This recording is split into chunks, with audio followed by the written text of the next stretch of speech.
ကားခုံရဲ့အသက်ဆုံးရှုံးသွားတဲ့ပြင်သစ်နိုင်ငံကလူတစုရဲ့ထူးဆန်းတဲ့အဖြစ်အပျက်မင်္ဂလာပါရှင်နော်လက်တီညီမကနေပြီးတော့ကြိုဆိုလိုက်ပါတယ်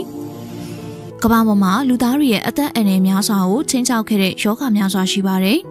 ဥပမာအရင်ရှိခေတ်ကဆိုရင်ပလိန်ဝမ်ယောဂလိုယောဂဆိုမျိုးတွေနဲ့အခုနောက်ပိုင်းမှာတော့ COVID-19 လို့ကပ်ယောဂဆိုမျိုးတွေကကမ္ဘာပေါ်မှာခေတ်ဆက်ဆက်ဖြစ်ပွားခဲ့ပူကြတာပါဒီလိုပလိန်ယောဂကပ်ယောဂဆိုကြီးတွေကြောင့်လူပေါင်းများစွာသေကျေပျက်စီးကြရတာဖြစ်ပြီးဝမ်းနည်းပွဲရာအဖြစ်အပျက်တွေဖြစ်ပွားခဲ့ကြတာပါ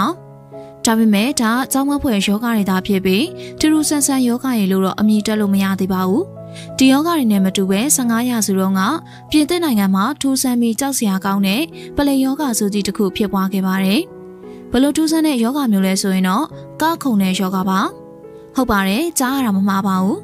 လူတွေကလမ်းမထက်မှာထူးထူးခြားခြားထွက်ကရင်းနဲ့သေဆုံးရတာပါဒါကထိတ်လန့်စရာလည်းကောင်းတယ်လို့အားသင်းစရာလည်းဖြစ်နေကြတာပါထူးထူးခြားခြားယောဂကြီးဖြစ်တာမို့လို့မဖြစ်နိုင်ဘူးလို့ထင်ရပေမဲ့1518ခုနှစ်တုန်းကပြင်သစ်နိုင်ငံစထရာစဘတ်အက်ဆတ်မှာဖြစ်ပွားခဲ့တာပါဒီဖြစ်ရပ်ကြီးဖြစ်ပွားခဲ့တာက Holy Roman Empire လက်ထက်မှာဖြစ်ပြီး1518ဇူလိုင်လကနေစက်တင်ဘာလအထိဒီပလိယောဂကြီးကဖြစ်ပွားခဲ့တယ်လို့သိရပါတယ်ဒီယောဂကြီးစတင်ခဲ့တဲ့သူလို့ယူဆရသူကတော့ Frau Travia ဆိုတဲ့အမျိုးသမီးတစ်ယောက်ပါအဆိုပါ Frau Travia ဆိုတဲ့အမျိုးသမီးက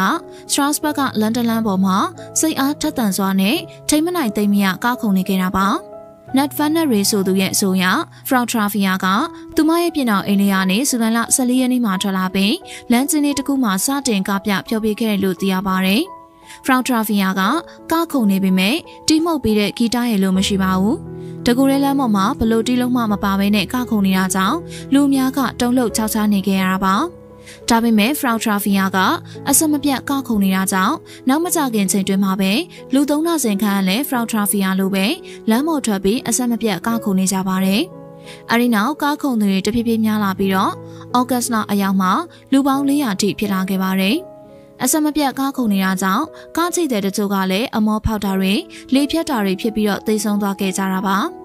သေဆုံးသူတွေကအဆက်မပြတ်လှုပ်ရှားကားခုန်မှများလို့ခန္ဓာကိုယ်ကနေလည်းချွေးတွေရွှဲရွှဲဆူအောင်လို့ထွက်ခဲ့ကြပါတယ်။တချို့ဆိုရင်လက်တွေကပြင်းပြင်းထန်ထန်ကားခုန်မှုတွေကြောင့်ရိုက်နှက်ခံရသလိုတွေဖြစ်နေခဲ့ပြီးအမောဖောက်ထားတာကြောင့်မျက်လုံးတွေကလည်းအဆမတန်ပြူးနေသလိုဖြစ်နေခဲ့ရတာပါ။ခြေထောက်တွေကလည်းကားမှများလို့ရောင်ရမ်းနေပြီးသွေးတွေထွက်တဲ့ထိအောင်မှဖြစ်ကြပါတယ်။တချို့ကတော့သူတို့ထိခိုက်ခံစားရမှုတွေအတွက်အော်ဟစ်အကူအညီတောင်းတာတွေရှိပေမဲ့ကားခုန်တာတွေကတော့ရပ်မသွားခင်ပါဘူး။တရက်မှာ15ရက်လောက်ထိရှိခဲ့ပြီးနောက်ပိုင်းမှာတော့စက်တင်ဘာလအရောက်မှာဒီယောဂဆိုကြီးကရပ်တန့်သွားခဲ့ပါတယ်။ဒါပေမဲ့ဒီကောက်ခုန်ခြင်းယောဂကဘာကြောင့်ဖြစ်လာတဲ့ဘယ်လိုကုစားရလဲဆိုတာကိုတော့ဒီနေ့ထိသိရခြင်းမရှိပါဘူး